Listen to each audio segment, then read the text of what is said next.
Kan seperti begitu dibisikkan. Nah, dibisikkan seperti begitu. Padahal tidak ada orang di sekeliling kami ini. Saking rahasianya ya. Iya, saking rahasianya itu. Apakah Anda bisa memberikan subscribe-nya terhadap channel kami biar tetap semangat membuat konten-konten yang bisa Anda nonton? Oke sih.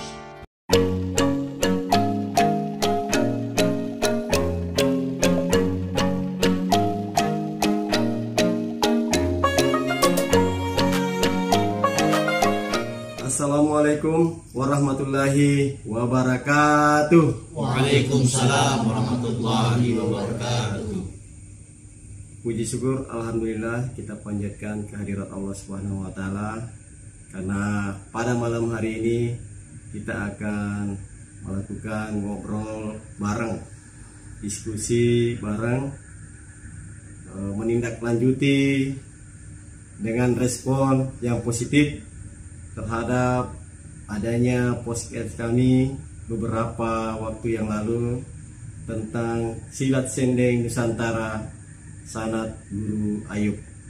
Begitu pula salam dan selawat kita curahkan kepada junjungan Nabiullah Muhammad sallallahu alaihi wasallam atas jasa beliau sehingga umat manusia di muka bumi ini mendapat pencerahan terhadap ajarannya. Mudah-mudahan dengan ajaran beliau kita semuanya yang hadir pada malam hari ini selamat dunia dan akhirat. Amin. Ngobrol pada malam hari ini kita menindaklanjuti podcast beberapa waktu yang lalu tentang sanad Guru Ayub. Yang kita akan bahas pada malam hari ini mengenai sejarah Guru Ayub sendiri, selayang pandang seperti bagaimana keluarga latar belakang beliau berguru di mana, dan selanjutnya bagaimana kerahasiaan dalam periwayatan dalam memberikan sanad ilmunya. Dan akan berkembang diskusi ini mungkin di antara beberapa jamaah ada yang mau bertanya kepada narasumber tunggal kita, yaitu guru besar Tuan Guru Waklo Mat Boceng. Assalamualaikum Tuan Guru. Waalaikumsalam warahmatullahi. Nah, ini pertemuan saya yang kedua. Yang pertama di podcast, yang kedua kita di ngobrol bareng tentang Tuan Guru Ayub. Mungkin bisa dimulai Tuan Guru, bisa memberikan pandangan atau selayang pandang terhadap Tuan Guru Ayub. Silakan Tuan Guru. Bismillahirrahmanirrahim. Guru Ayub ini adalah Ayub bin Ibrahim beliau. Jadi beliau ini lahir dan besar di daerah Pontianak secara umumnya, khususnya itu di Sungai Purun, dan beliau ini memiliki istri pertama itu memiliki 8 anak dan yang kedua memiliki 7 anak.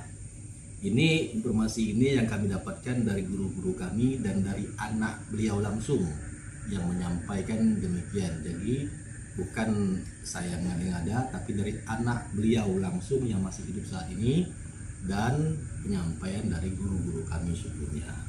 Jadi Guru Ayub bin Ibrahim ini, atau dalam bahasa Pontianak disebut Tongah Ayub, beliau ini pertamanya itu merantau ke Singapura. Jadi pada masa itu Pontianak ini, pada masa itu artinya pada masa itu belum terjadi namanya itu Indonesia, belum terjadi Indonesia, Malaysia belum terjadi pada masa itu. Jadi kita di Pontianak di sini saat itu kiblat kita itu boleh dibilang kota besarnya kita pada masa itu di Singapura pada masa itu.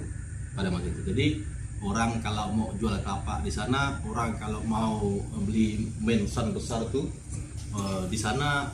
Jadi belanja segala macam, termasuk pesemen ini yang saya pakai ini, yang namanya pesemen, itu juga dari Singapura pada masa itu orang membelinya itu. Jadi Guru Ayub ini merantaulah ke Singapura pada masa itu, karena ibarat itu kota besarnya pada masa itu belum ada namanya Indonesia.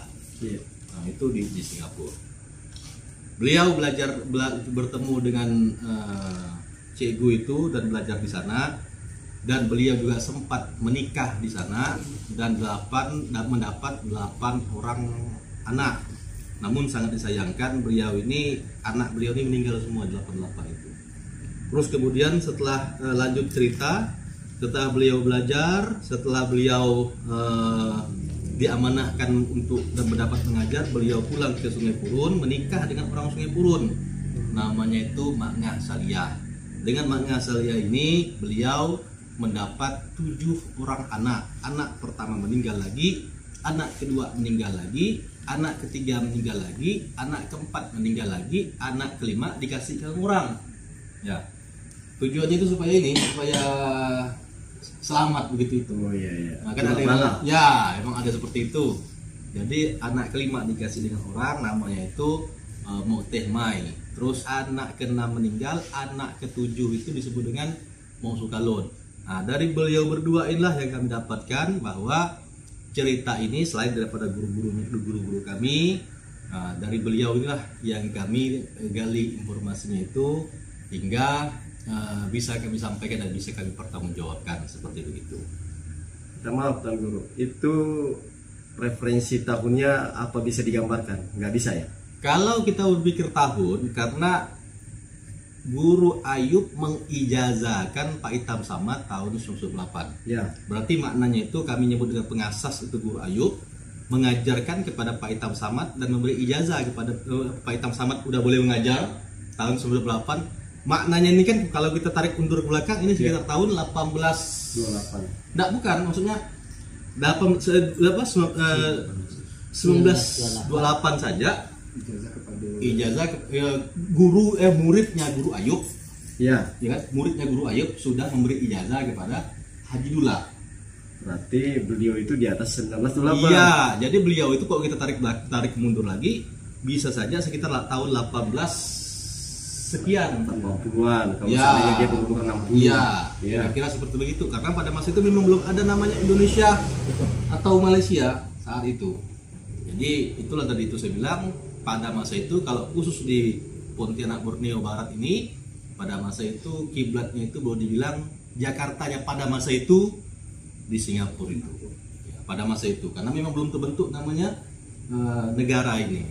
Ya, jadi orang sering bolak-balik pada masa itu mau belanja yang punya uang yang orang-orang kaya itu rata-rata belanjanya di daerah sana. Nah, seperti itu. Jadi bisa disimpulkan untuk sementara bahwa tidak ada tahun jelasnya, tapi kita bisa menarik dari ijazahnya ini ya. Ijazah 1928 itu murid dari Guru Ayub yang mengijazahkan kepada Haji Dullah. Iya. Jadi kalau kita tarik undur lagi kalau zamannya Guru Ayub ini tahun berapa lagi? Ya. Nggak mungkin artinya itu 1 tahun belajar Pak Itam Samad sudah berani memberikan ijazah kan seperti itu. Berarti seandainya berumur 100 tahun ini Tuan Guru Ayub ya mungkin di tahun 1800-an ya. Ya kurang lebih seperti itu lah. Kalau kita pikir secara menarik undur daripada ijazah mandat mengajar tersebut. Itulah tadi selayang pandang dari Tuan Guru Ayub. Sekarang saya bertanya-tanya, mungkin beberapa netizen juga ataupun pecinta senden, pengamal senden di Nusantara ini ada yang bertanya, kira-kira Guru Ayub ini berguru di mana?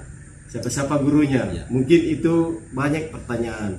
Bisa dalam forum ngobrol ini Tuan Guru menjelaskan. Ya. Jadi sumber kami ini adalah guru-guru kami yang terdahulu, yang artinya lebih dari 1 orang yang berbicara demikian. Terus yang kedua sumber kami ini adalah anak beliau, langsung anak beliau. Nah, itu yang sumber kami itu. Jadi Guru Ayub bin Ibrahim ini atau Tok Ngah Ayub bahasa kami di sini adalah murid daripada Syekh Cikgu. Namun secara adab di Pontianak sini tidak boleh disebutkan secara langsung karena itu menurut pendapat kami di Pontianak itu sakral. Tidak boleh kita menyebutnya itu dengan istilah langsung nama beliau itu tidak boleh karena nama beliau sakral. Jadi kita menyebutnya itu dengan sebutan Syekh Cikgu. Itu sudah mengerti. Tidak perlu kita teruskan lagi karena menurut kami di Pontianak ini sakral. Nah, tadi saya bilang kalau seandainya itu air itu ada nabinya, terus saya bilang tadi itu kayu itu ada nabinya, air juga ada nabinya, kopi ada syekhnya, silat juga ada syekhnya. Jadi syekhnya itu sakral menurut pandangan kami pesending di Pontianak sini sakral, tidak boleh kita sebut sembarangan. Bahkan yang tercantum dalam mantra-mantra silat juga menyebutkan nama beliau, binnya beliau, dan istrinya beliau. Namun itu tidak bisa kita publikasikan secara terang-terangan karena memang ada ranah-ranah yang bisa kita publikasikan, namun ada ranah-ranah yang mungkin itu menjadi rahasia seperti itu.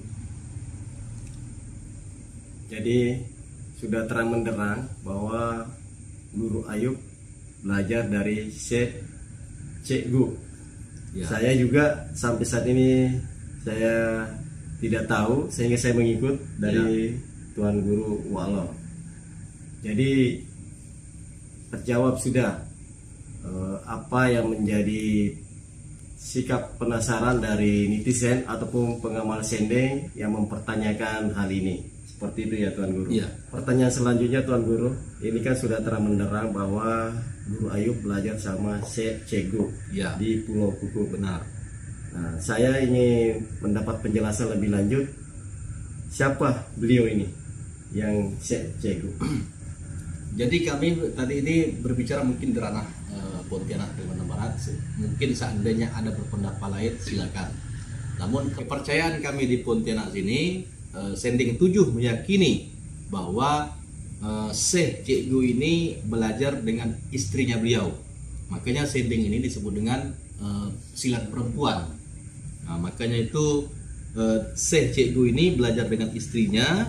Namun istrinya juga ini melihat kucing kelahi, dilihatnya kucing itu baru mau bergerak, kucing itu langsung masuk lagi dia. Baru mau bergerak, langsung masuk lagi dia. Jadi itu yang menjadi inspirasinya dia, hingga makanya dalam permainan Sending 7 ini dalam bahasa Pontianak itu gerak dia aku tiba atau makan dalam gerak. Maknanya itu mau bergerak langsung masuk. Namun ketika begitu lagi mendapat ilham, mendapat mimpi, mendapat petunjuk, mendapat hidayah dalam mimpi tersebut, kami tidak bisa menyebutkan dengan siapa dia bertemu. Tidak bisa kami sebutkan itu walaupun kami tahu, tapi karena menjadi ranah rahasia. Jadi kalau di Pontianak sini itu menjadi ranah rahasia. Orang yang diberi mandat mengajar baru boleh mengetahui itu. Nah itu. Jadi mimpinya itu tidak bisa kami sebutkan bertemu dengan siapa. Terus Syekh perempuan tadi yang istrinya itu kami tidak bisa menyebutkan karena itu menjadi ranah rahasia. Jadi intinya daripada semuanya itu Syekh Cek Gu ini belajar dengan istrinya. Istrinya tersebut mendapat ilham dan melihat kucing kelahi dan mendapat mimpi bertemu dengan sosok tertentu yang tidak bisa kami sebutkan seperti begitu. Nah, jadi Syekh Cek Gu ini ceritanya itu senang sekali belajar silat sampai dari guru ke guru, dari guru ke guru, dari guru ke guru sampai 39 kali dalam catatan tertentu, dalam 39 kali belajar silat. Jadi istrinya ini kan marah istrinya ini karena besoknya itu mau kerja nggak bisa lagi, selesai pindah guru lagi, pindah ke guru lagi. Hinggalah itu istrinya ini tadi saya bilang melihat kucing kelahi, bagaimana caranya ini, terus kemudian mimpi bertemu dengan seseorang di situ itu, hingga dikasih hidayah, dikasih petunjuk, dikasih alamat seperti begini, seperti begini, seperti begini. Dicobanya lah dengan suami tersebut. Akhirnya Syekh Cek Gu ini belajar dengan istrinya. Jadi boleh dibilang kalau guru Syekh Cek Gu ini banyak gurunya, benar. Namun yang dipakainya secara syarat Sendeng 7 ini adalah dengan istrinya. Nah, nama istrinya ini menjadi ranah rahasia karena dalam pelajaran ketika kita matikan kukul atau kita buka gelanggang kadang-kadang, itu juga kita panggil. Kita panggil, kita fatihahkan selain daripada Cek Gu-nya itu sendiri. Makanya ada dibilang dalam bahasa Pontianak ada namanya Syekh laki-laki, ada namanya Syekh perempuan. Kira-kira gambaran seperti itu. Sudah dapat penjelasan rinci dari Tuan Guru Walo. Yang menjadi pertanyaan bagi saya, selanjutnya nih Tuan Guru, apakah pengamal sendeng yang ada di Nusantara ini semuanya mengetahui kerahasiaan yang disampaikan seperti tadi bahwa nggak boleh disebut? Nah, gimana ini penjelasan? Tidak semuanya itu. Jadi kalau saya juga berguru saat itu tidak satu kali juga, artinya dari guru ke guru juga, tidak semuanya mengetahui hal tersebut karena ranah rahasia. Saya dengan guru saya itu dibisikkan, artinya kami itu cuma berdua pada masa itu, cuma berdua. Jadi untuk mengetahui nama istrinya itu, perempuan itu dibisikkan seperti begitu, dibisikkan. Nah, dibisikkan seperti begitu. Padahal tidak ada orang di sekeliling kami ini. Saking rahasianya, ya, saking rahasianya itu. Karena menurut pandangan daripada guru-guru kami itu adalah yang paling sakralnya demikian. Nah, itu. Selain cikgu tersebut, ada lagi yang paling sakralnya itu yang paling secara kebatinan itu yang paling ininya itu, yang paling terakhirnya itu. Walaupun sebenarnya ada lagi seempat yang di kanan kita, yang di kiri kita, yang di depan kita, yang di belakang kita, dan yang dengan kita. Namun kami di sini tidak bisa juga masuk terlalu dalam menyebutkan nama syekh itu karena itu menjadi bagian daripada rahasia seperti itu. Jadi memang sendeng 7 ini terbagi dua, secara secara syariat atau secara lahir dan secara batin jadi artinya itu secara syariat dan secara hakikat, secara lahir dan secara batin. Karena pada hakikatnya itu hidup ini selalu berpasangan, ada laki-laki, ada perempuan, ada pagi, ada sore, ada siang, ada malam, maka ada lahir dan juga ada batin, ada secara tersurat dan ada juga yang secara tersirat. Nah, itu yang menjadi pegangan atau kepercayaan daripada pengambang sendeng 7 ini. Jadi memang ada ranah-ranah tertentu yang menjadi rahasia yang mungkin tidak bisa dipublikasikan, hanya secara garis besarnya itu tidak masalah kalau secara garis besar itu.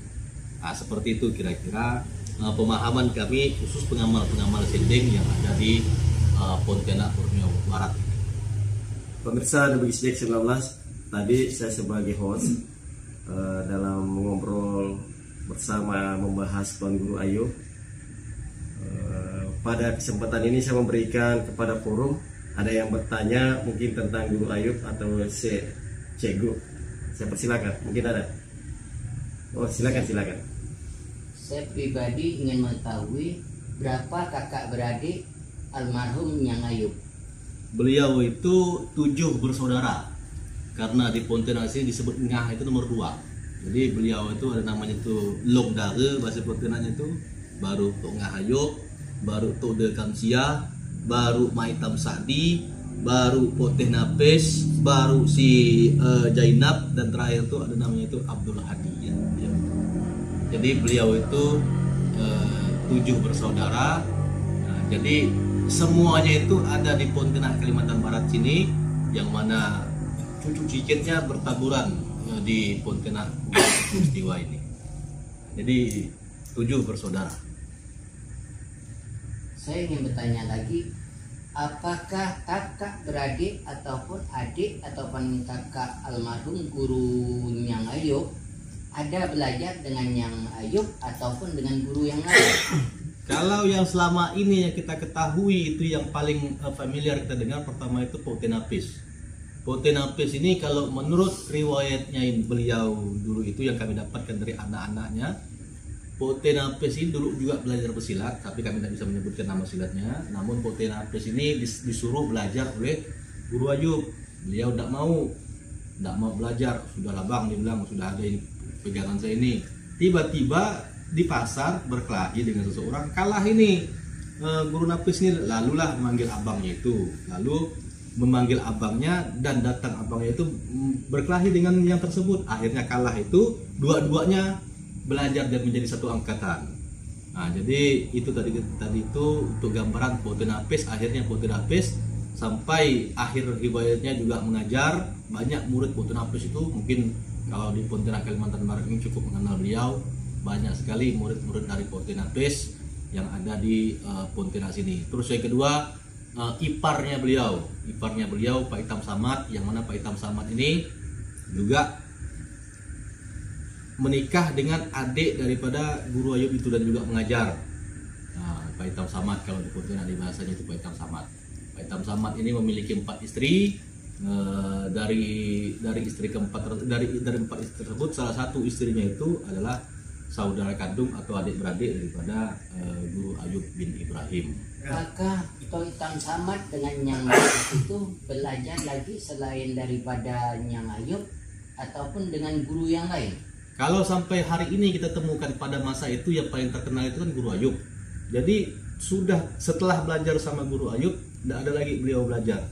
Karena Pak Hitam Samad juga mengijazahkan kepada Haji Dullah adalah sending pukul 7 ini. Maknanya yang dipakai beliau adalah sending pukul 7 ini karena itu yang beliau ajarkan. Nah, terus yang kemudian tadi itu Potin Hafiz juga demikian. Banyak masih kita temui walaupun bukan belajar langsung sama Potin Hafiz, tapi lele-lelehannya itu secara sanad ilmuwan bertemunya dengan arwah Potin Hafiz ini. Ya, jadi kira-kira seperti walaupun pada tadi secara umumnya itu Potin Hafiz di awal sudah ada permainan, namun dia berkelahi kalah dan akhirnya itu belajar dengan abangnya Tong Ayub ini.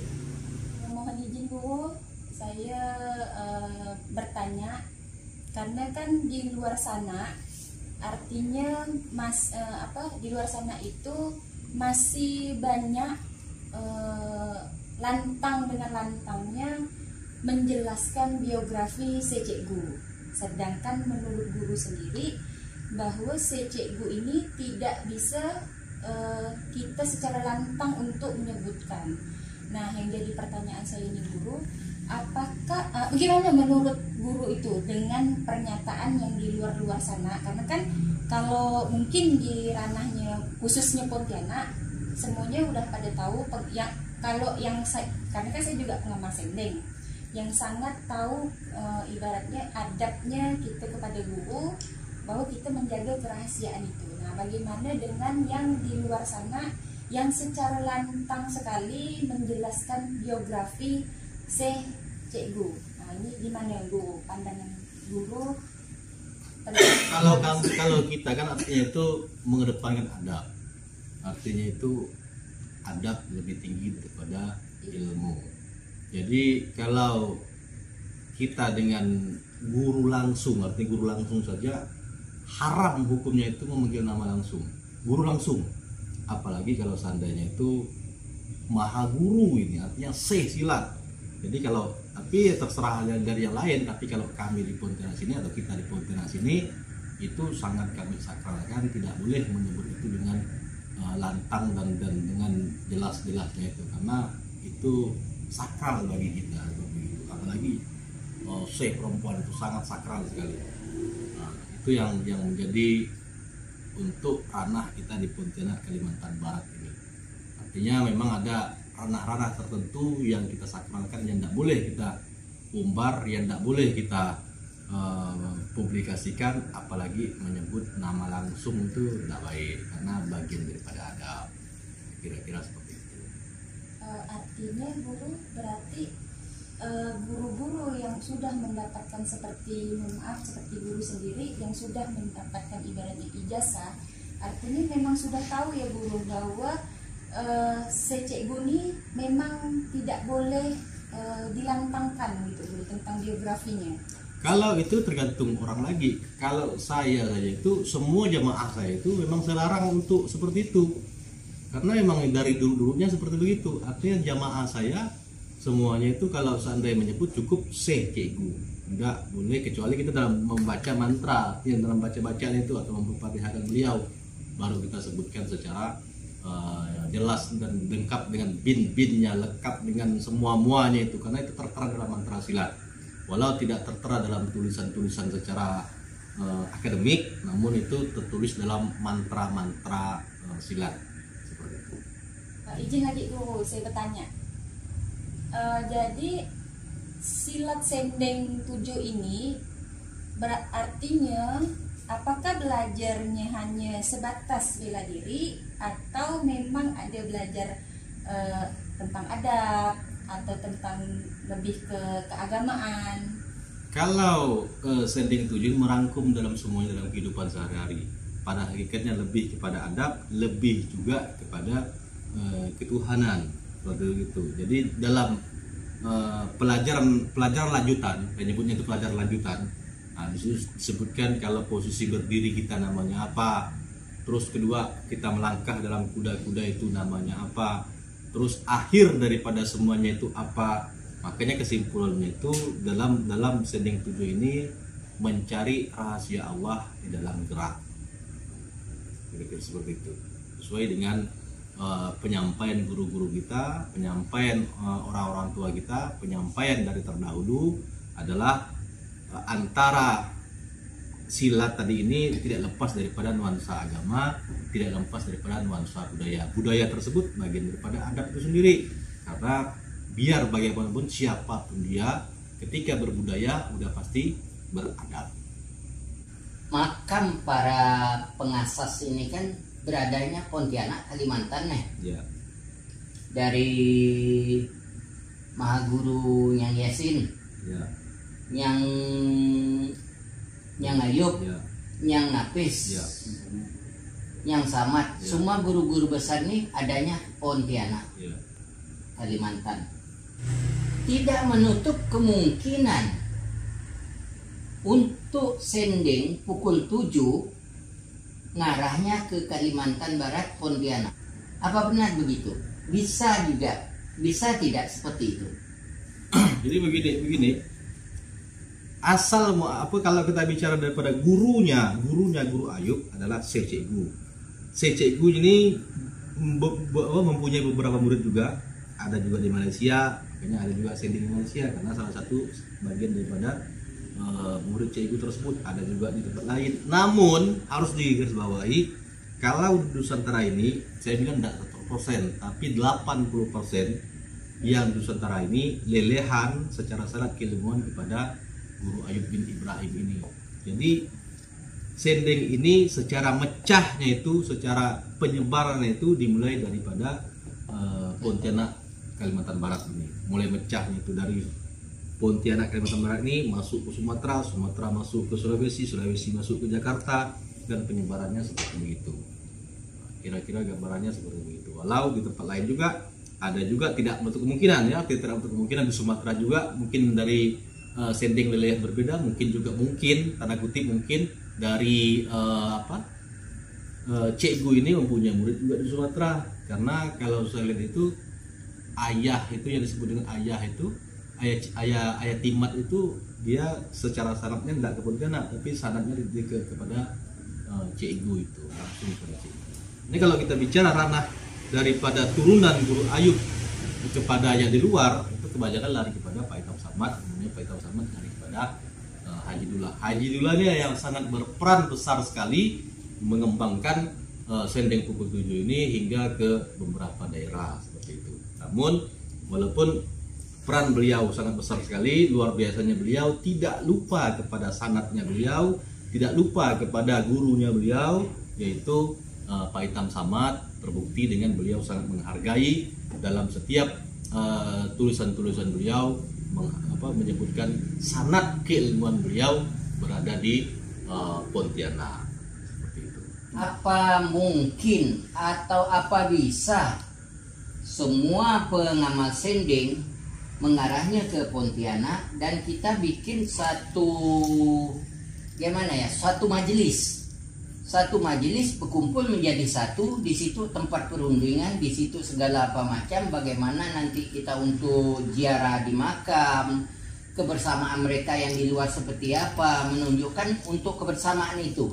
Bisa tidak itu, Guru? Sangat bisa, semoga disertakan Allah kalau bahasa Pontianak. Artinya mudah-mudahan dijabah Allah.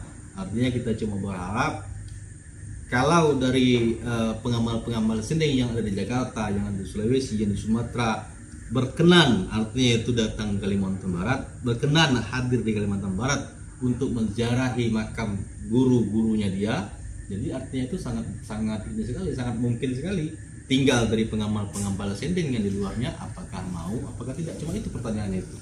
Mudah-mudahan guru bisa menyampaikan itu, ataupun saudara kami Ude Japar ya bisa menyampaikan itu, bagaimana ini bisa menyatu, bagaimana ini jadi satu kesatuan yang menjadi satu yang utuh. Sanad itu ibarat bin, artinya biar bagaimanapun sanad itu tidak bisa dibuang. Jadi itu makanya ketika kita matikan pukul selalu menghadiahkan Fatihah kepada guru-guru kita.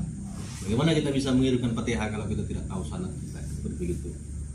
Alangkah lebih afdalnya kita mengetahui senat keilmuan kita dan mengetahui di mana makamnya dan menziarahi makam beliau, mengingat mengenang jasa beliau sebelum-sebelumnya itu yang kita sebut dengan boleh dibilang maha guru lah, ini kan karena gurunya guru-guru kita seperti begitu. Jadi alangkah lebih afdalnya memang demikian. Tapi balik lagi kepada teman-teman di luar sana, apakah berkenan, apakah mau kalau kami di Pontianak sini atau kita di Pontianak sini. Kalau bahasa Pontianak kecil lah pakangan nyiru kami tadakan, artinya itu kecil ini besar, kami sangat membuka diri sekali. Ya, sangat membuka diri sekali masalah itu. Artinya kami di Pontianak sini tanya Polda Jafar kepada beliau, toleransinya sangat tinggi sekali. Bagaimana kira-kira pengalaman kita? Alhamdulillah selama berada di Pontianak meliput sendeng ini dalam rangka Syiar Akbar, saya rasakan sendiri itu kan, toleransinya sangat tinggi. Ya, itulah kira-kira kami di sini sangat sangat mementingkan itu kekeluargaan. Kami di sini sangat mengedepankan itu adab. Kami di sini sangat mengedepankan itu yang namanya tata krama, karena biar bagaimanapun juga adab lebih tinggi daripada ilmu. Tidak bisa kita mengatakan kita memiliki ilmu, tidak bisa kita kalau kita dikatakan guru kalau kita tidak memiliki adab. Adab yang paling penting, barulah yang lainnya seperti itu. Mudah-mudahan guru bisa menyampaikan juga di luar, dan udah Jafar juga mampu untuk itu. Kami hanya mengharapkan bagaimana ini bisa menjadi cagar budaya, dan makam yang dinamakan Maha Guru ini akan menjadi lebih baik. Kalau masalahnya kita tidak bisa ngomong banyak karena kan orang lain yang punya hati kan begitu. Hanya kita bisa berharap semoga hati beliau dijelaskan Allah. Amin. Itu saja yang kita bisa berharap. Jawabannya singkat saja, semoga hati beliau dijelaskan Allah. Amin, amin ya Allah. Izin guru, saya nanya satu lagi nih guru, karena saya jujur saya masih bingung, bukan bingungnya gimana, karena ada persepsi di luar sana mengatakan bahwa guru Ayub dan guru Cik Mat Yasin ini maksudnya beliau asli dari Singapura yang merantau ke Pontianak, sedangkan menurut guru bahwa beliau yang asli dari Pontianak merantau ke Singapura. Nah itu gimana guru? Ya, jadi saya ini bukan sepengetahuan, ini yang betul memang bukan yang sepengetahuan. Kalau untuk Ayub ini tadi disebutkan adik-beradik ini Pontianak semua. Nanti maknanya itu kalau seandainya saya bilang adik-beradiknya atau saudaranya ada di Pontianak semua, nanti kesimpulannya apa? Nah, karena adiknya dia, kakaknya dia, semuanya ada di sini.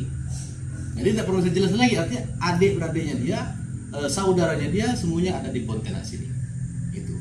Kalau untuk Cik Mat Yasin, kadang-kadang kalau orang tidak memahami, untuk Cik Mat Yasin dari Singapura, kalau orang tidak memahami konteks daripada penyampaian. Kalau untuk Cik Mat Yasin ini, beliau ini adalah anak Muhammad Noh, Monyang Muhammad Noh dan Monyang Jibah. Monyang Jibah ini pertama menikah dengan namanya itu Abdurrahman, mendapat anak namanya itu Sulaiman atau disebut dengan Pak Lonenong. Nah, jadi bercerai sama Abdurrahman tersebut, menikah lagi dengan Monyang Muhammad Noh ini. Ada masalah keluarga di Sungai Pinyo itu, masalah harta lah, masalah keluarga gitu juga. Intinya masalah keluarga, lari atau buang diri ke Singapura. Nah, lari atau buang diri ke Singapura. Setelah besar, baru beliau pulang ke Sungai Pinyo ini. Makanya banyak yang mengira bahwa Tok Cik Mat Yasin ini orang Singapura. Memang dia lahir di Singapura tapi aslinya orang Sungai Pinyo aslinya ini, karena Monyang Jibah dan Monyang Muhammad Noh ini membuang diri ke Singapura. Akhirnya setelah besar-besar baru pulang lagi ke Sungai Pinyo. Makanya dia ke Singapura ini pada masa ini sering, karena memang dia di tempatnya itu seperti begitu. Nah, itu yang bukan diketahui, memang begitu, memang sejarahnya begitu. Dari semua tadi yang berdiskusi ini, alhamdulillah menyampaikan beberapa hal, termasuk dari penjelasan Tuan Guru Wa'long mengenai latar belakang dari Tuan Guru Ayub, berguru kemana, dan periwayatan atau ketika menerima mandat itu ada rahasia, itu hanya dibisikan. Nah, itu yang saya tangkap dari penjelasan Tuan Guru. Adapun dari jamaah tadi diskusi, mungkin sudah terang-benderang didengar tadi itu, diikuti. Ada satu yang saya mau simpulkan di sini, harapan dari Panda bahwa sending ini tidak bisa dinafikan.